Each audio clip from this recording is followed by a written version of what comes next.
इसको याद कैसे करना है, आप एक ट्रिक बताए थे। ट्रिक कुछ नहीं याद करनी, आपने गाना सुना ही होगा, ठीक है। मारे एमपी एमएलए मित्र से, सुना है ना गाना, मारे एमपी एमएलए मित्र से, चाचा हमारा खपिट्टर से। ये चाचा ही तो है minister, prime minister, vice president पे। चाचा हमारे खपिट्टर से, मारा बड्डा भाई काटते फरारी, छोटा जेड़ के भीतर से, ठीक है। तो जब भी कुछ गलत करोगे तो बड्डा भाई क्या काटेगा, फरारी काट रहा है, और छोटा तो है जेल के अंदर। तो ऐसे आप इसको याद कर सकते हैं। सो हेलो एवरीवन, स्वागत है आपका हमारे इस प्यारे से यूट्यूब चैनल पॉलिटिकल वाले गुरुजी पर। तो आज हम स्टार्ट कर रहे हैं क्लास 9 का मोस्ट इंपोर्टेंट चैप्टर जो होने वाला वर्किंग ऑफ इंस्टीट्यूशंस। चीजें बायलैंग्वेज चलेगी, तो हिंदी में बोलेंगे संस्थाओं के कामकाज। सारी चीजें समझ आएगी, जैसे कि आपको पहला चैप्टर भी समझ आया, 5th चैप्टर मैंने बना दिया, ये 4th चैप्टर बना रहा हूं, फिर हम 3rd चैप्टर और 2nd चैप्टर बना के 9th की पूरी सिविक्स खत्म कर देंगे। फिर धीरे धीरे 10th पे आ जाऊंगा और फिर 11th भी स्टार्ट करूंगा, ठीक है। अभी 9th खत्म कर देता हूँ, फिर 10th भी खत्म कर दूंगा ऐसे। तो आप लोगों को सेकंड टर्म में इंपॉर्टेंट चैप्टर होने वाला है, तो इसको अच्छे से पढ़ना है, शुरुआत से लेकर एंड में सारी चीजें क्लियर करनी है। अच्छे से पढ़ना, आपको सारी चीजें समझ आएगी। तो चैप्टर के नाम पे जाए संस्थाओं के कामकाज। तो सबसे पहले हमें पता होनी चाहिए संस्था क्या होते हैं और इंस्टीट्यूशंस क्या होते हैं। सबसे पहला वर्ड क्या आ रहा है, इंस्टीट्यूशन। तो आपके दिमाग में इंस्टीट्यूशन क्या होता है दोस्तों? तो इंस्टीट्यूशन, अब आप कमेंट करके बताओ। तो कमेंट करना एक अच्छी बात है, कमेंट करोगे तो हमें पता लगेगा कि आपको चीजें बहुत क्लियर हो रही है, अच्छे समझ आ रहा है, और प्लस में पार्टिसिपेशन होगा, ठीक है। ऑफलाइन में तो मजा आ जाता है, यहाँ से क्वेश्चन पूछता हूँ, वहां से आंसर आते, तो मुझे पता लगता है बच्चे को चीजें क्लियर हो रही है। लेकिन ऑफलाइन ऑनलाइन का यही डिमेरिट है कि मैं क्वेश्चन पूछता हूँ, आप लोग पार्टिसिपेट नहीं करते। आपको पता आगे आंसर बोल ही देंगे, तो आराम से वीडियो आप देखते रहते हो। किसी ने 10 सेकंड आगे भी बढ़ा दी होगी वीडियो, ठीक है। तो इस चीज का ध्यान रखा करो, जो भी बोलूं उसको पार्टिसिपेट करा करो। तो सबसे पहले संस्था दोस्तों हम बोल सकते हैं एक कोई भी चीज बनाई गई है कार्य करने के लिए, ठीक है, काम करने के लिए। जैसे विद्यालय बनाया गया एजुकेशन देने के लिए, तो विद्यालय एक प्रकार की क्या हो जाएगी, संस्था हो जाएगी। बैंक बनाई गई है पैसे देने के लिए, तो बैंक भी एक प्रकार की संस्था हो जाएगी, इंस्टीट्यूशन हो जाएंगे। इस तरीके से पार्लियामेंट जो कि कानून बनाएगा उसको हम क्या बोलते हैं, संस्था बोलते हैं। पार्लियामेंट भी एक संस्था है, ठीक है। पीएम ऑफिस हो गया, प्रेसिडेंट ऑफिस हो गया, ये सब भी एक प्रकार की संस्था हो जाएगी, ठीक है। कार्यपालिका हम बोल सकते हैं जो कानून लागू करते हैं, इन सबको मिला के बोल रहा हूं मैं। कार्यपालिका एग्जीक्यूटिव जो कानून लागू करेंगे। न्यायपालिका कोर्ट वगैरह हो जाएंगे, जो क्या देंगे दोस्तों, जस्टिस देंगे, वो भी एक प्रकार की सुप्रीम कोर्ट, हाई कोर्ट, ये भी सब क्या है, संस्था। तो सबसे पहले हम बेसिक स्टार्ट करेंगे, हम छोटी मोटी संस्थाओं की बात नहीं करेंगे, हम बड़ी संस्थाओं की बात करेंगे। इसमें सबसे पहले मैं बोलना चाहूंगा विधायिका। क्या बोलना चाहूंगा, विधायिका, लेजिस्लेचर। आज दोस्तों वो वाला मार्कर जो है ना, ब्लैक वाला मार्कर जो हो गया वो मट्टी हो गया है, पता नहीं गायब हो गया है, इस कारण व्हाइट वाले से पढ़ाना पड़ता है, ठीक से नहीं चल रहा है। तो मैं उंगली से भी पढ़ा सकता हूँ अगर सही से ना चले। पढ़ाई नहीं रुकनी चाहिए, चाहे उंगली। आज वीडियो नहीं बन पाती, समझ आ रहा है, आज वीडियो नहीं बन पाती, दिक्कत हो जाती है। दिक्कत क्यों हो जाती है, क्योंकि मार्कर नहीं था। मैं फिर भी आपके लिए वीडियो बना रहा हूँ, ठीक है, और वीडियो सही से बन भी रही है, कोई दिक्कत की बात नहीं है। 3 संस्थाएं, मतलब ये संस्थाएं नहीं है दोस्तों, ये बेसिक पढ़ा रहा हूं आपको। क्या पढ़ा रहा हूँ, इस चैप्टर का बेसिक पे एकदम आराम से समझना है, फिर जाके आपकी चीजें और अच्छे से क्या हो जाएगी, क्लियर हो जाएगी। लेकिन बेसिक को आपको अच्छी तरीके से समझना है, क्लियर तरीके से समझना है। तो चलिए बेसिक स्टार्ट करते हैं इस चैप्टर का, और मैं ट्रिक भी दूंगा एंड में, जिससे आपको ये बेसिक याद भी रहेगा, टेंशन नहीं लेना है, ठीक है। हो सकेगा मैं उंगली से पढ़ाऊंगा, मार्कर से, तो बीच में डिस्टर्ब मत करना आप लोग। डिस्टर्ब क्या ही करोगे, आपकी आवाज थोड़ी आ रही है, रिकॉर्ड लाइव वीडियो थोड़ी चल रही है, ठीक हो। विधायिका, कार्यपालिका और न्यायपालिका। सबसे पहले अगर मैं विधायिका की बात करूं, लेजिस्लेचर, ये कानून बनाने का काम करती है। क्या करती है दोस्तों, कानून बनाती है। अब बोलोगे भैया कैसे कानून बनाती है, तो क्या है, तो देखो विधायिका ना 2 प्रकार की होती है, एक होती है स्टेट लेवल की और एक होती है नेशनल लेवल की। क्या बोला मैंने, विधायिका कितने प्रकार की होगी, 2 लेवल की, एक होगी स्टेट लेवल पे और एक कैसे लेवल पे होगी, नेशनल लेवल पे। मतलब एक विधायिका जो देश के लिए कानून बना रही है, ये नेशनल से ही पता लग रहा है, ठीक है। राष्ट्रीय विधायिका, राष्ट्रीय हो गई, और इसको बोलेंगे स्टेट वाली को राज्य नहीं बोलेंगे, प्रांतीय बोल देंगे। क्या बोल देंगे, प्रांतीय। क्या बोल देंगे, प्रांत। प्रांत को भी स्टेट ही बोलते हैं। तो एक विधायिका है जो स्टेट लेवल पे कानून बनाएगी और एक विधायिका है जो देश लेवल पे कानून बनाएगी। तो बताओ नेशनल वाली किस लेवल पे, देश लेवल पे। मतलब इसके कानून पूरे देश में फॉलो किए जाएंगे और इसके कानून सिर्फ स्टेट में फॉलो किए जाएंगे, मतलब राज्य लेवल पे। किस लेवल पे फॉलो करे जाएंगे, राज्य लेवल पे। तो विधायिका कितने प्रकार की हो गई, 2 प्रकार की हो गई, एक हो गई स्टेट लेवल की और एक हो गई नेशनल लेवल की। इसका मतलब जो हमारे देश में कानून बनेंगे वो 2 लेवल बनेंगे, एक नेशनल लेवल पे कानून बनेंगे और एक स्टेट लेवल पे। स्टेट लेवल पे जो कानून बनाएगा उसको दोस्तों हम बोल देंगे एमएलए। क्या बोल देंगे, एमएलए। जो स्टेट लेवल पे कानून बनाएगा उसको क्या बोल देंगे, एमएलए। अब देखो विधायक कितने प्रकार की हो गई, 2। विधायिका कितने प्रकार की, 2, एक स्टेट लेवल की और एक देश लेवल की। स्टेट लेवल पे जो कानून बनाएगा उसको क्या बोल देंगे, एमएलए, और देश लेवल पे जो कानून बनाएगा उसको बोल देंगे एमपी। इसका मतलब एमएलए को हम इसलिए चुनते हैं कि वो हमारे स्टेट को अच्छे से चलाए, और एमपी को हम इसलिए चुनते हैं क्योंकि हमारे देश को अच्छे से चलाए। समझ आ गया? एमएलए क्यों चुन रहे हैं? स्टेट अच्छे से चलाएगा, यूपी अच्छे से चलाएगा, बिहार अच्छे से चलाएगा, ठीक है। यूपी के अपने एमएलए होंगे, बिहार के अपने एमएलए होंगे, आंध्र प्रदेश के अपने होंगे, तेलंगाना के अपने होंगे, तो ये अपने अपने स्टेट में कंट्रोल करेंगे। और देश लेवल अच्छे से चले तो हम एमपी को चुन लेंगे, वो पूरे देश को चलाएगा अच्छे तरीके से, पूरे देश के लिए कानून बनाएगा। तो ये हमें क्लियर हो गया, लेजिस्लेचर दो प्रकार की होगी, एक स्टेट लेवल पे होगी और एक नेशनल लेवल पे। स्टेट लेवल की जो होगी उसमें एमएलए बैठेगा और वो कानून बनाएगा, देश लेवल की जो होगी उसमें एमपी बैठेगा। अब ये कहां बैठेंगे? रोड पे बैठ के तो कानून बनाएंगे नहीं, तो ये कहां बैठेंगे दोस्तों? ये बैठेंगे आपके घर में। कहां बैठेंगे? आपके घर में नहीं, घर में बैठेंगे। तो दो घर, एक घर बना दिया मैंने, एक घर के दो हाउस रहेंगे। कितने हाउस रहेंगे? दो, ठीक है। कौन कौन से रहेंगे? तो देखो प्रांत में ना एक, अब इसका नाम भी तो दोगे कि कहां कानून बनाएंगे, तो ये बनाएंगे विधानमंडल में। कहां कानून बनाएंगे? विधानमंडल। भैया विधानमंडल को इंग्लिश में क्या बोलेंगे? या तो आप स्टेट असेंबली बोल लो, या तो फिर आप लेजिस्लेचर ही बोल सकते हो, या तो स्टेट असेंबली या तो लेजिस्लेचर। विधानमंडल के कितने घर रहेंगे? दो घर रहेंगे। कितने घर रहेंगे? दो। एक होगा विधानसभा, एक होगा विधान परिषद। क्या क्या होगा?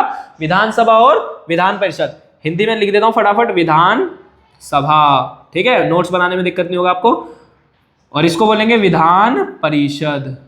क्या ये हर एक स्टेट में होगी विधानमंडल? हाँ दोस्तों, ये हर एक एकदम 28 के 28 स्टेट में होगी। इसको इंग्लिश में बोलेंगे लेजिस्लेटिव असेंबली। क्या बोलेंगे? Legislative assembly. हिंदी इंग्लिश दोनों का ध्यान रखा जाएगा, टेंशन नहीं लेना, ठीक है। और इसको बोलेंगे लेजिस्लेटिव काउंसिल। क्या बोलेंगे? Legislative council. क्लियर हो गया? कोई दिक्कत परेशानी दोस्तों? ठीक है। तो स्टेट लेवल पे पाई जाएगी विधानमंडल, इंग्लिश में लेजिस्लेचर। इसके कितने घर? दो घर, विधानसभा और विधान परिषद। विधानसभा और विधान परिषद। विधानसभा को इंग्लिश में बोलेंगे लेजिस्लेटिव असेंबली और विधान परिषद को बोलेंगे लेजिस्लेटिव काउंसिल। तो भैया यहाँ कौन बैठेगा? तो बताया था यहाँ पे कौन बैठेगा? एमएलए। कौन बैठेगा? एमएलए। तो विधानसभा में बैठेंगे एमएलए। भैया एमएलए रट लूंगा, एमएलए तो बता दो क्या होता है। एमएलए मतलब मेंबर ऑफ लेजिस्लेटिव असेंबली, मतलब इस लेजिस्लेटिव असेंबली का मेंबर होगा उसे ही एमएलए बोलेंगे। आज तक एमएलए तुम ऐसे नॉर्मल पढ़ के आए थे, मेरा चाचा एमएलए, फूफा एमएलए, लेकिन आज आपको क्लियर हो गया होगा कि एमएलए तो दोस्तों लेजिस्लेटिव असेंबली का मेंबर होता है, तो तभी तो एमएलए बोल रहे हैं, ठीक है। मेंबर ऑफ लेजिस्लेटिव असेंबली, इसकी फुल फॉर्म क्या होगी? Member of legislative assembly. तो इसमें कौन बैठेगा? फटाफट इसमें बैठेगा एमएलसी। कौन बैठेंगे? MLC, member of legislative council. Member of legislative council. बहुत बेसिक से पढ़ा रहा हूं, इसलिए आराम से समझना चीजों को। जहां गड़बड़ तुरंत डाउट लिखना, तो मैं वहां आपके क्लियर करूंगा, वैसे डाउट कोई होगा नहीं। यहां पे हमने डिस्कस करा दोस्तों, लेजिस्लेचर दो प्रकार की होगी, स्टेट लेवल की और नेशनल लेवल की। स्टेट लेवल की लेजिस्लेचर का नाम होगा विधानमंडल। क्या नाम होगा? विधानमंडल। विधानमंडल के कितने घर? दो घर, विधानसभा और विधान परिषद। कितने घर? दो घर, विधानसभा और विधान परिषद। विधानसभा में कौन बैठेंगे? एमएलए। और विधान परिषद में कौन बैठेंगे? एमएलसी। दोनों बनाएंगे कानून। क्या बनाएंगे? कानून, ठीक है। क्लियर हो गया? अब आ जाओ नेशनल लेवल। नेशनल लेवल की विधायिका होती है संसद। कौन सी होती है दोस्तों? संसद। संसद के कितने घर? दो घर होंगे, इंग्लिश में इसको बोलते हैं पार्लियामेंट। क्या बोलेंगे? पार्लियामेंट। संसद में कितने घर होंगे? दो। कितने घर होंगे? दो। एक होगा लोकसभा और एक होगा राज्यसभा। एक होगा लोकसभा और एक होगा राज्यसभा। तो पार्लियामेंट यहां भी बैठेगा एमपी और यहां भी बैठेगा एमपी, क्योंकि दोनों एमपी है, क्योंकि मेंबर ऑफ पार्लियामेंट, ये पूरी पार्लियामेंट है तो पार्लियामेंट के मेंबर कहलाएंगे एमपी। क्लियर हो गया? यहां पे कौन से लेवल के कानून बनेंगे? देश लेवल पे। और यहां पे कौन से लेवल के कानून बनेंगे? स्टेट लेवल के, ठीक है। यहाँ स्टेट और ये देश। यहाँ स्टेट की बात होगी और यहाँ देश की बात होगी। इसका मतलब यहाँ पे मैं एक चीज क्लियर हो गई दोस्तों कि विधायिका जो है ये बनाती है कानून। क्या बनाती है? कानून। कानून जो बनाएगी एमएलए कौन से लेवल बनाएगा? स्टेट लेवल पे, और एमपी देश लेवल पे। ये स्टेट लेवल पे और ये देश लेवल पे, जो कि हमने बता दिया कि घर में बैठ के, रोड में बैठ के तो कानून नहीं बनाएंगे, तो इनके घर बने हुए हैं। स्टेट लेवल के को विधानमंडल बोलते हैं और उसको पार्लियामेंट बोलते हैं। विधानमंडल के दो घर, विधानसभा विधान परिषद, उसके भी दो घर, लोकसभा और राज्यसभा। इतना क्लियर हो गया? कोई दिक्कत परेशानी आता है? अब मैंने तुमसे क्वेश्चन पूछा था, क्या ये जो संसद होगी यह हर स्टेट में होगी? हर स्टेट में क्यों होगी? क्योंकि ये तो देश के लिए बनाई गई है, तो ये पूरे देश में एक ही होगी। क्या विधानमंडल हर एक स्टेट में होगी? तो आप बोलोगे हाँ, विधानमंडल हर एक स्टेट में होगी, लेकिन विधानमंडल की जो विधानसभा है ये हर स्टेट में होगी, विधान परिषद हर स्टेट में नहीं होगी। भैया कंफ्यूज ही कर रहे हो। यहाँ पे आपने बोला विधानमंडल हर स्टेट में। अब विधानमंडल को थोड़े टाइम के लिए भूल जाओ। विधानसभा 28 के 28 स्टेट में और 3 यूनियन टेरिटरी में। विधान परिषद ये सिर्फ 6 स्टेट में। कितने स्टेट में? 6। विधान परिषद कितने स्टेट में दोस्तों? 6। तो ये याद करना बनता है 6 स्टेट कौन कौन से। तो इसकी ट्रिक है, आराम से याद कर लो, ठीक है। ट्रिक है बापू से मांगी केटीएम। ट्रिक क्या है? बापू से मांगी केटीएम। बापू से मांगी केटीएम, ये ट्रिक है। 6 स्टेट कौन कौन से भैया बता दो। इन 6 स्टेटों में कौन पाई जाएगी? विधान परिषद। कौन पाई जाएगी? विधान परिषद। तो कौन कौन से स्टेट है? तो बी से हो जाएगा बिहार। क्या हो जाएगा? बिहार। तो बिहार के अंदर विधानसभा भी है और विधान परिषद भी है, ठीक है। एपी से, एपी को एक साथ जोड़ देना, इससे हो जाएगा आंध्र प्रदेश। क्या हो जाएगा? आंध्र प्रदेश। आंध्र प्रदेश, ठीक है। यू से हो जाएगा यूपी। कौन सा हो जाएगा? यूपी। और से मांगी तो कुछ नहीं, के से हो जाएगा कर्नाटका। क्या हो जाएगा? कर्नाटका, ठीक है। टी से हो जाएगा तेलंगाना, कौन सा हो जाएगा, तेलंगाना। और एम से हो जाएगा महाराष्ट्र, क्या हो जाएगा, महाराष्ट्र। तो ये 6 स्टेट है जहां पे विधान परिषद होगी, ठीक है। बाकी स्टेट में विधान परिषद नहीं होगी। जैसे अब मेरे से पूछो दिल्ली में विधान परिषद है, नहीं है भाई। उत्तराखंड में है, नहीं है। हिमाचल में है, नहीं है। हरियाणा में है, नहीं है। सिर्फ 6 स्टेट में विधान परिषद होगी, बाकी किसी स्टेट में विधान परिषद नहीं है। तो भैया ऐसा क्यों, सभी स्टेट में क्यों विधान परिषद नहीं है? तो यही क्वेश्चन तो मैं आपसे पूछना चाहता हूं कि विधान परिषद क्यों नहीं है। आप जरूर कमेंट करें, फिर अगली वीडियो में इसको डिस्कशन करूंगा कि क्यों विधान परिषद हर स्टेट में नहीं है। इतना क्लियर हो गया आपको? तो लेजिस्लेचर का बेसिक इतना ही था, अब आपको पूरा समझ आएगा लेजिस्लेचर। अब देखो मैंने स्टेट लेवल का यहाँ समझा दिया, लेकिन स्टेट लेवल का बिल्कुल भी डिस्कशन नहीं है आपके बुक में, ठीक है। हल्का हल्का है, लेकिन जो डिस्कशन है वो नेशनल लेवल का है। तो हम भी किसका डिस्कशन करेंगे, नेशनल लेवल का। स्टेट लेवल का डिस्कशन नहीं करेंगे क्योंकि है ही नहीं। बस मैंने इसलिए समझा दिया कि तुम्हें आसान रहे। अब देखो जैसा फॉर्मेट स्टेट लेवल पे होता है कानून लागू करने में, सेम फॉर्मेट होगा नेशनल लेवल का। हाँ, मैं यही कहना चाहता हूं कि अगर आपने नेशनल लेवल का पढ़ लिया तो स्टेट लेवल का आपको पहले से ही आता है। जैसे जैसे नेशनल लेवल पे कानून बनते हैं, सेम स्टेट लेवल पे कानून बनने के कोई डिफरेंस नहीं है, बस नाम का डिफरेंस है। स्टेट में एमएलए आ जाएगा तो देश में एमपी आ जाएगा, स्टेट में सीएम होगा तो देश में पीएम होगा, बस। और कोई डिफरेंस नहीं है। जैसे मैं हल्का सा डिफरेंस बता देता हूं आपको, कोई डिफरेंस नहीं है, फिर भी हल्का सा मैं आपको बोल देता हूं जिससे आपको ये क्लियर हो जाए, नहीं मुझे ये भी आता है। अगर मैं स्टेट लेवल की हायरार्की की बात करूं और नेशनल लेवल की हायरार्की की बात करूं तो ज्यादा अंतर नहीं है। ज्यादा अंतर क्यों नहीं है? स्टेट लेवल पे सबसे निचला कौन आ जाएगा, एमएलए। ज्यादा नीचे मत जाओ, नॉर्मल लेवल है। जो एमएलए स्टेट लेवल पे कानून बनाएगा, देश लेवल पे कानून कौन बनाएगा, एमपी, ठीक है। जो मिनिस्टर स्टेट लेवल पे कानून बनाएगा, ये मिनिस्टर होगा स्टेट का मिनिस्टर। ऐसे सेम मिनिस्टर होंगे किसके, सेंट्रल लेवल के, तो यहां भी मिनिस्टर होगा। बस ये स्टेट तक पावरफुल है और ये देश के लिए पावरफुल है। मिनिस्टर से ऊपर होगा सीएम, तो जो सीएम स्टेट का राजा होता है, सेम देश का राजा कौन होता है, पीएम होता है। समझ आ रहा है दोस्तों? और आपका पीएम से ऊपर होता है राष्ट्रपति, उपराष्ट्रपति को भूल जाओ, राष्ट्रपति थोड़ा थोड़ा मान के चलो, प्रेसिडेंट। तो सेम होता है यहाँ पे गवर्नर। कौन होता है, गवर्नर। गवर्नर एक पोस्ट होती है, जितने सारे काम राष्ट्रपति करेगा वो स्टेट में कौन करेगा, गवर्नर।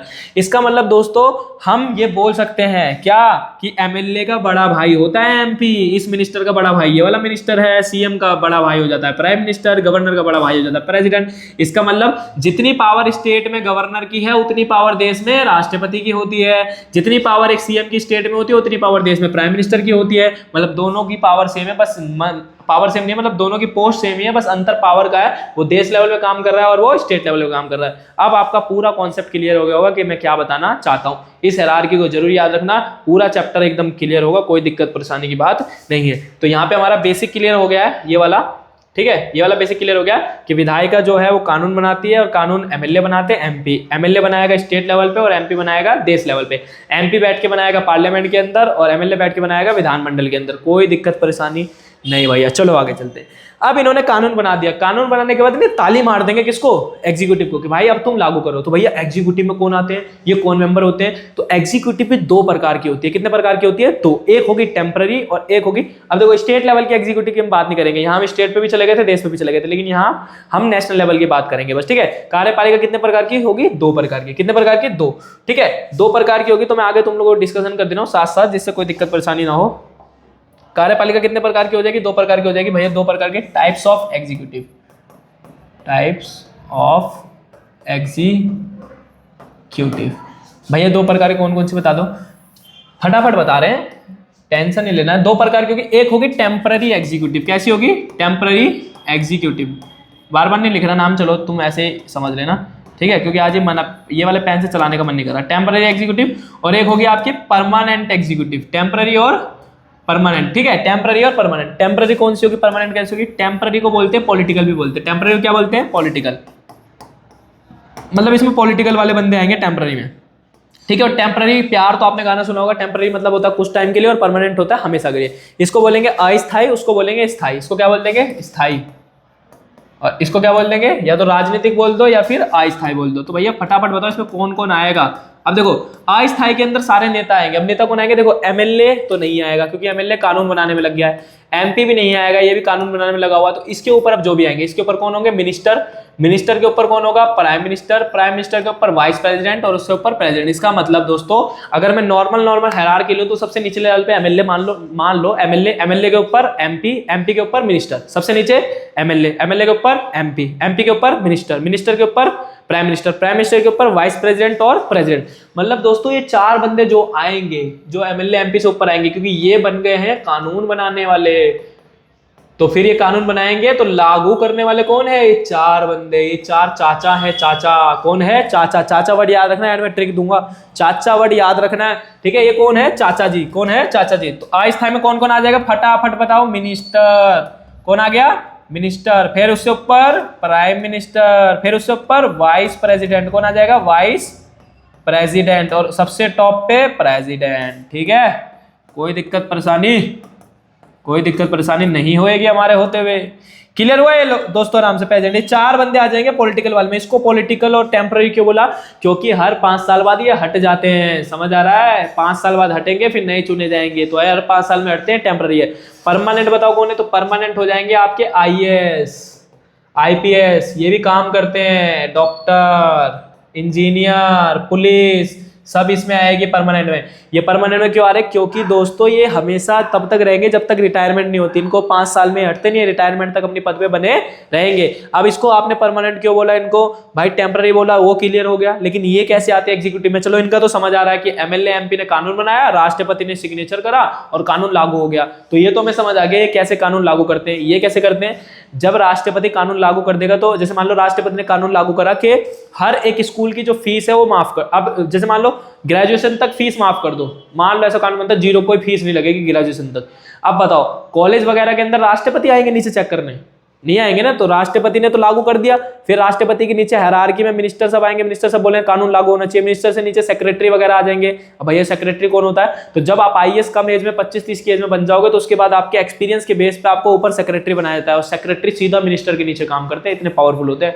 इसका मतलब मिनिस्टर किनको बोलेंगे? सेक्रेटरी को। सेक्रेटरी आईएएस ऑफिसर को। आईएएस ऑफिसर अपने अपने डिस्ट्रिक्ट में जाएंगे, अपने अपने से नीचे, अब खुद तो जाएगा नहीं, अपने नीचे की ओर भेजेगा। ऐसे नीचे आते आते आपके स्कूल में आपने देखा होगा चेकिंग वाले आते हैं, वो चेकिंग भी परमानेंट एग्जीक्यूटिव के मेंबर होते हैं। इसका मतलब जो जो काम कर रहे हैं, जो जो लागू करवा रहे हैं, वो सब परमानेंट में आएंगे। तो इस कारण ये सब भी परमानेंट में आते हैं, क्योंकि ये पॉलिसी वगैरह लागू करवाते हैं। पुलिस आपने देखा होगा कानून बनाया है कि अब से भाई कोई भी मर्डर करेगा उस पर लगेगी 302, ये कानून बन गया, कानून बन गया, राष्ट्रपति ने लागू कर दिया। तो कभी देखा राष्ट्रपति नीचे आ गया ओ 302 पकड़ के ले गया? पुलिस ही पकड़ेगी उसको, क्योंकि पुलिस मेंबर होती है, ठीक है, एग्जीक्यूटिव की। क्लियर हो गया? टेम्पररी और परमानेंट एग्जीक्यूटिव यानी कार्यपालिका 2 प्रकार की होती है, एक होती है अस्थायी और एक होती है स्थायी। स्थायी के अंदर सारे पढ़े लिखे बंदे हैं, ठीक है, मैं ये नहीं बोला कि पढ़े लिखे नहीं है, ये भी पढ़े लिखे होते हैं, लेकिन इनसे कम, ठीक है। क्योंकि जो पढ़ी लिखी जो भी पॉलिसी लागू करवाते हैं, जितनी भी तुम्हें दिखता है ना प्राइम मिनिस्टर सब ये पॉलिसी बोल रहे हो, तो सारी पॉलिसी ये लोग बना रहे होते हैं। छोटा फिरता गूगल है ये आईएएस, चलता फिरता गूगल है, आधा गूगल, आधा नहीं पूरा गूगल बोल सकते हो तुम। क्लियर हो गया? ये क्लियर हुआ एग्जीक्यूटिव। इसका मतलब एग्जीक्यूटिव में 2 बंदों को छोड़ दो, इनका तुम नाम लिख सकते हो। एग्जीक्यूटिव 2 प्रकार की होती है, बात आपको पता लग गई है। तो एग्जीक्यूटिव में बताओ कौन कौन आता है? अभी चाचा ले लो, बस किनको ले लो? चाचा। कौन चाचा हो जाएंगे हमारे? बताओ। चाचा हो जाएंगे मिनिस्टर। कौन हो जाएंगे? मिनिस्टर। मिनिस्टर से ऊपर प्राइम मिनिस्टर, फिर हो जाएगा वाइस प्रेसिडेंट और फिर प्रेसिडेंट। ये सब कौन है? चाचा जी, ये बड़े लोग हैं, ठीक है, ये चाचा जी है। अब जुडिशरी, जुडिशरी आपको पता है सबसे नीचे लेवल पे लोकल कोर्ट सबको छोड़ दो, तो सबसे नीचे पे होते हैं डिस्ट्रिक्ट कोर्ट। ये डिस्ट्रिक्ट कोर्ट जो होंगे ये हर एक दोस्तों जिले में होंगे, हर एक रोहिणी कोर्ट ऐसे करके डिस्ट्रिक्ट कोर्ट हर जिले में होंगे। और उससे ऊपर हो जाएगा हाई कोर्ट। हाई कोर्ट एक स्टेट में सिर्फ एक होगा, हाई कोर्ट एक स्टेट में एक। हाई कोर्ट से ऊपर होगा सुप्रीम कोर्ट। कौन होगा? सुप्रीम कोर्ट, नाम ही है सुप्रीम कोर्ट, सबसे सुप्रीम हो जाएगा, सबसे ज्यादा पावरफुल होता है सुप्रीम कोर्ट। डिस्ट्रिक्ट कोर्ट के अगर किसी भी डिसीजन को चेंज करना हो तो हाई कोर्ट कर सकता है, हाई कोर्ट के डिसीजन को सुप्रीम कोर्ट चेंज कर सकता है। लेकिन अगर सुप्रीम कोर्ट ने कोई डिसीजन ले दिया, उस डिसीजन को आप चेंज नहीं कर सकते। इसका मतलब सबसे पावरफुल हो जाएगा कौन? आपका सुप्रीम कोर्ट। तो ये आपका बेसिक था चैप्टर का, और बेसिक के साथ बहुत सारा हमने पढ़ लिया। ये मैं समझो कि बेसिक खत्म हुआ, बहुत सारी चीजें पढ़ ली। अब जो चीजें आपको लगेगी एकदम इजी लगने वाली है, अब आपको सब कुछ समझ आएगा। इतना ठहर गए ना तुम, इतना देख ली ना तुमने वीडियो, अब तुम्हारी जिंदगी में एकदम क्लियरिटी आने वाली है। और इस चैप्टर में भी बहुत ज्यादा क्लियरिटी आने वाली है, क्योंकि बेसिक, यही बेसिक पूरे यूट्यूब पे नहीं पढ़ाया जाता। पहले बेसिक नहीं कराएंगे, सीधा घुसा देंगे चैप्टर में लोकसभा राज्यसभा। बच्चा लोकसभा राज्यसभा घुल पिल हो जाता है, कुछ समझ नहीं आता। अब समझ आएगा। अब भैया इसको याद कैसे करना है, आप एक ट्रिक बताए थे, ट्रिक कुछ याद करनी है। आपने गाना सुना ही होगा, ठीक है, मारे एमपी एमएलए मित्र से, सुना है ना गाना? मारे एमपी एमएलए मित्र से, चाचा हमारा खपिट्टर से, चाचा ही तो है minister prime minister vice president पे, चाचा हमारे खपिट्टर से, मारा बड्डा भाई काटते फरारी छोटा जेड़ के भीतर से, ठीक है। तो जब भी कुछ गलत करोगे तो बड्डा भाई क्या करेगा, फरारी काट रहा है और छोटा तो है जेल के अंदर। तो ऐसे आप इसको याद कर सकते हो इस गाने के थ्रू। तो गाना सुन लेना, ठीक है। हमारे एमपी एमएलए मित्र से, चाचा मेरा खपिट्टर से, हमारा बड्डा भाई काटते फरारी छोटा जेल के भीतर से। तो गाने पढ़ो तो दोस्तों इसको पढ़ाई में इंप्लीमेंट करो, समझ आया। तुम्हारा भाई ने जो गाना पढ़ा पढ़ाई में तुरंत इंप्लीमेंट कर दिया उसको। तो यही पढ़ाई होती है, एकदम रियली पढ़ाई। अब आप इसको भूल नहीं सकते, एक बार गाना और जाके सुन लेना, फिर आपको ये याद रहेगा एकदम बढ़िया तरीके से। इसकी ट्रिक भी बता दी। फिर उसके बाद आपको मैंने पढ़ाया था विधान परिषद 6 स्टेट में होती है, ठीक है, विधान परिषद 6 स्टेट में। तो ये भी आपको क्लियरिटी हो गई होगी। अब हम चलते हैं मेन टॉपिक पे, क्या एग्जाम में क्वेश्चन आता है, क्या चीजें पूछते हैं। तो सबसे पहले हम विधायिका को फिनिश करते हैं, विधायिका पे चलते हैं। तो विधायिका के अंदर नेशनल लेवल की बात करेंगे, इसका मतलब हम सिर्फ संसद के बारे में पढ़ने वाले हैं। तो चलिए हम संसद के बारे में समझते हैं। संसद के बारे में समझना है दोस्तों, ठीक है, कैसे क्या क्या चीजें चलती है। अब देखो संसद जो होती है दोस्तों, इसके कितने घर हैं, 2 घर, लोकसभा और राज्यसभा। बताया ना मैंने, संसद के कितने घर होंगे, 2 घर, एक हो जाएगा लोकसभा और एक हो जाएगा राज्यसभा। लोकसभा के अंदर जो दोस्तों एमपी बैठते हैं उसको जनता द्वारा चुना जाता है। लोकसभा के अंदर जो एमपी बैठेगा उसको कौन चुनेगी, जनता। यानी हम लोगों ने वोट करा और यहाँ पे आके कौन बैठ गया, एमपी बैठ गया। राज्यसभा में ऐसा नहीं होता। राज्यसभा में जो भी हम चुनते हैं उसमें हमने किसी को भी नहीं चुना, सॉरी, राज्यसभा में हम किसी को चुनते नहीं है। इसका मतलब जो 200, अब राज्यसभा में बैठते 245 मेंबर और लोकसभा में बैठते 543 मेंबर। इस 543 को हम चुनते हैं, ऐसे याद कर लेना, 5 4 3 माइनस में जा रहा है। 245 में से एक को भी हम नहीं चुनते। कौन चुनता है उसको हम फिर कभी डिस्कशन करेंगे। इस 245 में से एक को भी हम नहीं चुन रहे, हम इन 543 मेंबर को चुन रहे हैं। अब यहाँ 3 से 4 टॉपिक को समझना है। ये बेसिक्स मान लो या कुछ मान लो, ये आपको आना चाहिए, नहीं आता तो फिर बेइज्जती की बात है। सबसे पहला क्वेश्चन जो मैं आपसे पूछूंगा, जो आपको नहीं आता, सरकार कैसे बनती है, आपको ये नहीं पता सरकार कैसे बनती है। दूसरा, सरकार नहीं बनती, गठबंधन सरकार क्या होता है, गठबंधन को बोलते हैं इंग्लिश में अलायंस, गठबंधन सरकार क्या होता है। तीसरा क्वेश्चन, प्राइम मिनिस्टर क्या होता है, ये भी आपको नहीं पता। प्राइम मिनिस्टर कैसे बनते हैं, मिनिस्टर्स कैसे बनते हैं, मिनिस्टर कितने टाइप्स के होते हैं। तो बहुत सारे क्वेश्चन अब हम यहाँ पे समझने हैं, और ये समझने के बाद आपको बहुत कॉन्फिडेंस आने लगेगा, क्योंकि आपको पॉलिटिक्स समझ में आ रही है अब कैसे कैसे क्या क्या चीजें होती है। तो हम अगर ये नेशनल लेवल की पढ़ लेंगे तो स्टेट लेवल की सेम हो जाएगी, सीएम कैसे बनते हैं, मिनिस्टर, आपको क्लियर हो जाएगा। तो नेशनल लेवल का समझ लेते हैं। अब देखो, अगर आप लोगों को सरकार बनानी है तो सबसे पहले आपको झांकना पड़ेगा 543 में, क्योंकि सरकार वहां से नहीं बनेगी 245 से, वहां जीरो, एकदम समझ रहा, वहां जीरो चाहिए, यहाँ चाहिए सरकार बनाने के लिए मैन मैटर, क्योंकि जनता ने इनको चुना है। तो यही 543 में सरकार बनेगी। तो भैया सरकार कैसे बनती है, तो सरकार बनने से पहले एक वर्ड आता है, इसको हम बोलते हैं बहुमत। क्या बोलते हैं, बहुमत दोस्तों, बहुमत। इंग्लिश में बोलते हैं मेजोरिटी। बहुमत का मतलब होता है 51%। कितना परसेंट, 51%। तो अगर आपको सरकार बनानी है तो 543 में से, ये 543 एमपी, 1 एमपी 2 एमपी से कितने बैठे हुए लोकसभा में, 543। इस 543 दोस्तों 51% अगर आपके एमपी बन जाएंगे तो आपकी सरकार बन जाएगी। इसका मतलब जो पार्टी 51% एमपी ले आती है उसकी सरकार बन जाती है। तो भैया 543 का 51% कितना होगा, तो 543 का 51% होगा 272। तो परसेंट में बहुमत कितना चाहिए, 272। अब 272 बहुमत जिसका आ जाएगा उसकी सरकार बन जाएगी। तो चलो हम इलेक्शन करा लेते हैं फटाफट आप लोगों के थ्रू। सबसे पहले हम इलेक्शन की बात करते हैं, तो पार्टी रख लेते हैं। जैसे मान लो बीजेपी पार्टी रख लो, ठीक है, कांग्रेस पार्टी रख लो, ठीक है, आम आदमी पार्टी रख लो। हम ज्यादा पार्टी रख रहे हैं, थोड़ी थोड़ी पार्टी रख रहे हैं। आम आदमी पार्टी, चौथा बीएसपी पार्टी रख लो, ठीक है, ये हमने पार्टी रख ली, मान लो 4 पार्टी। और 5वां मान लो बीएसपी पार्टी हो गई, आरजेडी रख लो, कोई भी रख लो, आरजेडी पार्टी रख लो, ठीक है, 5 पार्टी हो गई। तो बीजेपी को मान लो 300 वोट मिली, कितनी मिली, 300 सीट, वोट नहीं 300 सीट मिल गई। इनको मिल गई मान लो 100 मिल गई, 400, इनको मिल गई 100, 500 मान लो, इनको मिल गई 40 सीटें और इनको मिल गई 3 सीटें, पूरी हो गई 543। तो बताओ बहुमत कितने पे मिलता है, 272 पे बहुमत हो जाता है। 272 पे बहुमत होता है, किसकी सरकार बनेगी, क्या कांग्रेस की बनेगी, आम आदमी पार्टी, बीएसपी या आरजेडी की, कमेंट करो फटाफट। किसकी सरकार बन गई, बीजेपी की। किसकी सरकार बन गई, बीजेपी की। तो हर हर मोदी, घर घर मोदी हो जाएगा, एकदम मजा आ जाएगा, मोदी जी बन जाएंगे प्राइम मिनिस्टर। तो ऐसे बनती है सरकार। क्या आपका पहला कॉन्सेप्ट क्लियर हुआ, क्या आपका पहला कॉन्सेप्ट क्लियर हुआ, सरकार कैसे बनती है, क्लियर हो गया सरकार कैसे बनती है। अब आ जाओ गठबंधन अलायंस क्या होता है, भैया ये बताओ अलायंस क्या होता है। सरकार तो क्लियर हो गया कैसे बनती है। अब मैं बात कर रहा हूं अलायंस गवर्नमेंट कैसे बनती है। अब थोड़ी देर के लिए फील करो दोस्तों कि मोदी जी की प्रेजेंट सीट कितनी है। प्रेजेंट सीट की मैं बात करूं, ठीक है, प्रेजेंट सीट की मैं बात करूं तो मोदी जी की प्रेजेंट सीट है दोस्तों 240। अगर आपको थोड़ा बहुत होश हो पॉलिटिक्स से लेके, तो 240 सीट आई थी उनकी पर्सनल, और कांग्रेस की लगभग 100 मान लो, ठीक है, और इनके मान लो प्रेजेंट सीट नहीं बोल, बस मान लो 50, इधर मान लो 50, कितना हो गया 200, 300, 400, 440, 440, 60 मान लो, 500, और कोई एक और पार्टी ले लो, ठीक है, उसकी मान लो 43 सीटें। किसी की सरकार बन पाई, नहीं बन पाई। अब यहाँ बनेगी अलायंस गवर्नमेंट। अलायंस गवर्नमेंट मतलब बीजेपी किसी के साथ मिलकर सरकार बनाएगी। तो बीजेपी को कितने की जरूरत है? लगभग 32 सीट चाहिए।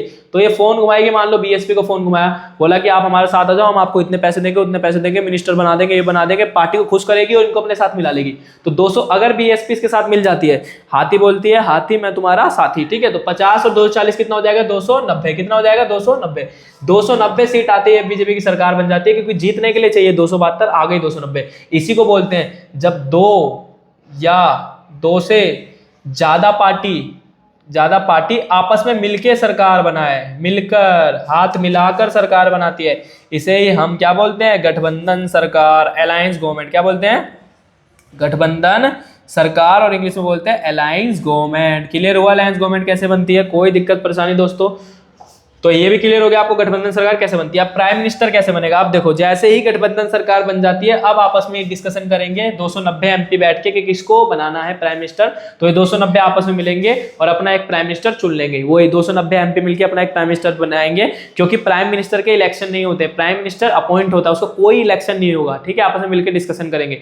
जैसे मैं नॉर्मल से आपका स्कूल का एग्जाम्पल दूं, तो मैम ने मान लो इलेक्शन करा के एक मॉनिटर बनाया, तो वो होता है इलेक्शन वाइज मॉनिटर बनना। लेकिन कभी कभार आपने देखा होगा कि मैम इलेक्शन नहीं कराती, क्लास में पूछती नहीं है, अपने हिसाब से मॉनिटर को चुन लेती है। तो ये बोलते हैं कि इलेक्शन नहीं हुआ, मैम ने अपॉइंट करा है उसको, ठीक है, नियुक्त किया है। तो नियुक्त होता है हमेशा, प्राइम मिनिस्टर नियुक्त होता है, उसका कोई भी इलेक्शन दोस्तों नहीं होता है, ठीक है। कोई दिक्कत परेशानी यहां तक? प्राइम मिनिस्टर कैसे बनता है? क्लियर।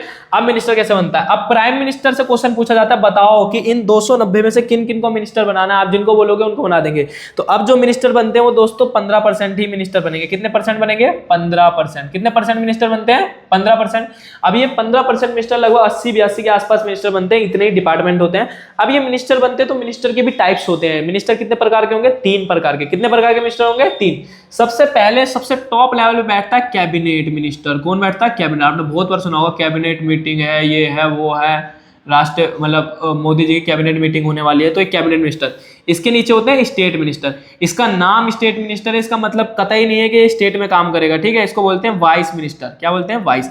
अब मान लो ये 3 प्रकार के मिनिस्टर होते हैं, इसमें सबसे टॉप ए ग्रेड का मिनिस्टर होता है कैबिनेट मिनिस्टर, जिसका पूरे उस पर कंट्रोल रहता है। जैसे मान लो रेलवे एक डिपार्टमेंट है, ऐसे एजुकेशन एक डिपार्टमेंट है, इन्वायरमेंट डिपार्टमेंट, रेलवे डिपार्टमेंट, ऐसे बहुत सारे डिपार्टमेंट बने हुए हैं।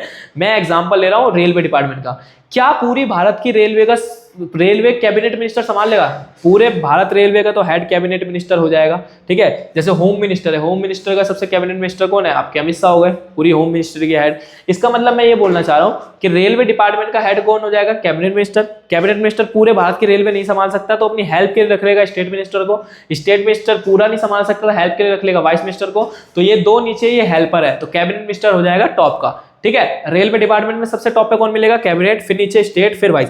एजुकेशन डिपार्टमेंट में सबसे टॉप पे कौन मिलेगा? कैबिनेट, फिर स्टेट, फिर वाइस। हर डिपार्टमेंट में 3 मिलेंगे, cabinet, state, vice, cabinet, state, vice, ठीक है। अब समझो, इसी को बोलते हैं दोस्तों मिनिस्टर काउंसिल। क्या बोलते हैं? मिनिस्टर काउंसिल, मंत्री परिषद। क्या बोलते हैं? मिनिस्टर काउंसिल, मंत्री परिषद। अब आपने बोला होगा मंत्री एकदम से कहाँ टूट पड़ा? ये जो मंत्री बनते हैं ये एमपी ही बनते हैं। प्राइम मिनिस्टर जो बनता है वो एमपी बनता है। मोदी जी पहले बनारस से जीत के क्या बनते हैं? एमपी, फिर उसके बाद वो प्राइम मिनिस्टर बनते हैं। इसका मतलब आपको प्राइम मिनिस्टर बनना है या मंत्री बनना है तो आपको एमपी बनना पड़ेगा। अगर आपको सीएम बनना है तो आपको एमएलए बनना पड़ेगा, साफ सीधी बात है, ठीक है। तो मिनिस्टर काउंसिल ये होती है। लेकिन दोस्तों एक होती है मंत्रिमंडल, इसमें बहुत खास बात होती है। मंत्रिमंडल इससे भी ऊपर है, मंत्रिमंडल इससे भी ऊपर है, इसको बोलते हैं मिनिस्ट्री। क्या बोलते हैं? मिनिस्ट्री।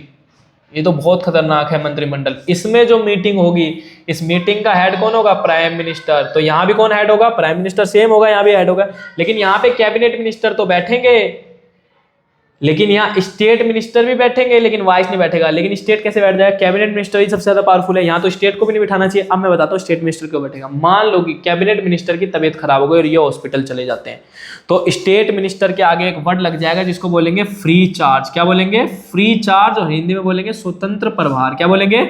स्वतंत्र प्रभार, स्वतंत्र प्रभार। अभी देखो फ्री चार्ज, स्वतंत्र प्रभार क्या होता है? जैसे मान लो कैबिनेट मिनिस्टर की तबीयत खराब हो गई, वो चला गया, अब स्टेट मिनिस्टर को कुछ टाइम के लिए ये वाली पद दे दी जाएगी जो कैबिनेट मिनिस्टर वाली कि आप करो, लेकिन इसका नाम कैबिनेट मिनिस्टर नहीं होगा, इसका नाम होगा स्टेट मिनिस्टर फ्री चार्ज। जैसे ही वो ठीक होके वापस आ जाएगा तो इसके आगे से फ्री चार्ज हट जाएगा, ये नॉर्मल स्टेट मिनिस्टर बन जाएगा। अब स्टेट मिनिस्टर फ्री चार्ज लग गया आगे, तो ये सारे काम करेगा जो कैबिनेट मिनिस्टर करता था, वो सारे काम करेगा। लेकिन जैसे कैबिनेट मिनिस्टर वापस आ जाएगा तो फ्री चार्ज हट गया, नॉर्मल क्या बन गया, स्टेट मिनिस्टर। इसका मतलब वहां कैबिनेट मिनिस्टर के बाद जो अगली पोस्ट पे बैठेगा, यहां तो कैबिनेट मिनिस्टर बैठ गया, यहां कौन से वाले स्टेट मिनिस्टर बैठेंगे, जो फ्री चार्ज होंगे। सारे स्टेट मिनिस्टर नहीं बैठेंगे, फ्री चार्ज वाले बैठेंगे। तो ये मिनिस्टर 3 टाइप्स के हो गए, ये भी आपको क्लियर हो गया होगा दोस्तों बहुत अच्छे तरीके से। ठीक है, एग्जीक्यूटिव भी हल्का हल्का मैं साथ साथ पढ़ा दे रहा हूँ, एग्जीक्यूटिव का रोल, क्योंकि उसमें मेरे को ये सारा पढ़ा था। तो ये आपको सरकार कैसे बनती है क्लियर हो गया, गठबंधन सरकार कैसे बनती है क्लियर हो गया, प्राइम मिनिस्टर कैसे बनता है क्लियर हो गया, और मिनिस्टर कैसे बनते हैं क्लियर हो ही गया होगा बहुत अच्छी तरीके से। तो ये बेसिक्स होते जा रहे हैं और चैप्टर भी साथ साथ निपटते जा रहा है दोस्तों। मेरे को पहले एग्जीक्यूटिव अलग पढ़ाना था, वो अलग पढ़ाना था, लेकिन कोई बात नहीं, आप साथ साथ समझते हुए चलो। ये क्लियर हो गया आपको बढ़िया तरीके से। ठीक है, अब दोस्तों आ जाओ, संसद के क्या काम होते हैं और संसद कैसे काम करती है। लोकसभा पावरफुल है, राज्य, यही चीजें हम पढ़ते हैं। ठीक है, लोकसभा को लोअर हाउस बोलते हैं और राज्यसभा को अपर हाउस बोलते हैं, ये आपको पता नहीं चाहिए। ठीक है, लोकसभा को लोअर हाउस, राज्यसभा को अपर हाउस बोलते हैं। अब हमें समझना है संसद जो है दोस्तों, उसके क्या काम होते हैं। तो मैं संसद के कार्यों की बात करूं आपसे कि संसद के क्या कार्य होते हैं, तो आप लोगों को पता होना चाहिए। इतना तो आपने पढ़ लिया कि आपको संसद के काम पता लगे। संसद का सबसे पहला काम होता है कानून बनाना, लॉ बनाना, कानून बनाना। सबसे पहला काम क्या होगा, कानून बनाना। उसके बाद बताओ और क्या काम होगा। देश का जितना भी पैसा होता है इस पे किसका कंट्रोल होता है, संसद का। अभी आगे हम पढ़ेंगे, देश का जितना भी पैसा होता है इस पे संसद का क्या होता है, कंट्रोल होता है। संसद ही पैसा निकाल, बढ़ाव चढ़ाव, बजट पास करके कर सकती है। उसके बाद जज को देश से हटाना हो, अभी हम आगे पढ़ेंगे, जज को हटाना हो, राष्ट्रपति को हटाना हो, प्लस में उपराष्ट्रपति को हटाना हो, उपराष्ट्रपति। ठीक है, राष्ट्रपति, उपराष्ट्रपति, ये बड़ी बड़ी पोस्ट हैं देश की 3। अगर इनको हटाना हो तो इसमें कौन हटा सकता है, संसद ही हटा सकती है। लेकिन राष्ट्रपति उपराष्ट्रपति को चुनने का काम भी संसद ही करती है, वो हम आगे पढ़ेंगे। इनको चुनना, इनका चयन करने का काम कौन करती है, संसद। ठीक है, संसद एक ऐसा मंच प्रोवाइड करती है जहां बहस होती है। क्या होती है, बहस होती है। ये काम बहुत है संसद के, इतने ही काम आप लिखना कि संसद के क्या क्या काम होते हैं। तो ये 4-5 काम आप लिख देना, जो ये 5 काम मैंने आपको बता दिए, ये काम लिख दोगे। उसके बाद ये कार्यपालिका पे कंट्रोल भी करती है। किस पे, कार्यपालिका पे। ये कैसे करती है अभी मैं आगे आप लोगों को समझा दूंगा। 1-2 पॉइंट ऐसे जो मुझे आगे समझाने। ठीक है, कार्यपालिका पे नियंत्रण करती है यानी कंट्रोल करती है। कैसे करती है मैं आपको बताऊंगा। मतलब मैं यहाँ पे ये कहना चाहता हूँ कि जो विधायिका है ना, ये एमपी लेवल वाली, ये इन सब पे कंट्रोल करती है। अभी कैसे करती है मैं आगे आप लोगों को समझाऊंगा, जब मैं पढ़ाऊंगा लोकसभा पावरफुल है या फिर राज्यसभा, तब मैं आपको समझाऊंगा कि कैसे कंट्रोल करती है संसद इन पे। ये क्लियर हो गया आप लोगों को। संसद का काम 5 नंबर का इंपॉर्टेंट क्वेश्चन बन सकता है, तो आपको आना चाहिए पहले से ही, आपको और क्लियर हो गया होगा। अब मैं आपसे क्वेश्चन पूछूं, लोकसभा पावरफुल है या ज्यादा राज्यसभा पावरफुल है, तो अब इसको हमें पढ़ना है, लोकसभा वर्सेज राज्यसभा। लोकसभा वर्सेस राज्यसभा। अब मैं थोड़ा पानी पी लूँ, गला थोड़ा बैठ गया दोस्तों, उसके बाद हम ये पढ़ेंगे। ठीक है, अब चैप्टर बहुत जल्दी लिखे जाए क्योंकि एग्जीक्यूटिव के दोनों पॉइंट हम पढ़ चुके हैं। मंत्री वाला पढ़ चुके हैं, प्राइम मिनिस्टर वाला पढ़ चुके हैं। प्राइम मिनिस्टर के थोड़े बहुत अधिकार पढ़ा दूंगा, राष्ट्रपति के बाद वो वाला पोर्शन हमारा खत्म हो जाएगा। फिर हम सीधा न्यायपालिका पे आ जाएंगे और जल्द हमारा चैप्टर खत्म होने वाला है। बस इसको समझो फास्ट, फिर हम अगले पॉइंट पे चलेंगे। इंपॉर्टेंट क्वेश्चन बनता है एग्जाम में, लोकसभा कैसे पावरफुल है राज्यसभा से। ठीक है, रियल में लोकसभा पावरफुल है क्योंकि उसको जनता द्वारा चुना गया। जनता जिनको चुनेगी हम उनको ज्यादा पावरफुल बनाएंगे। तो लोकसभा कैसे कैसे पावरफुल है 5 पॉइंट पढ़ेंगे, क्योंकि 5 नंबर का एग्जाम में क्वेश्चन आता है। एक बार आप थोड़ा पीछे की चीजों पर रिविजन करो, ध्यान दो।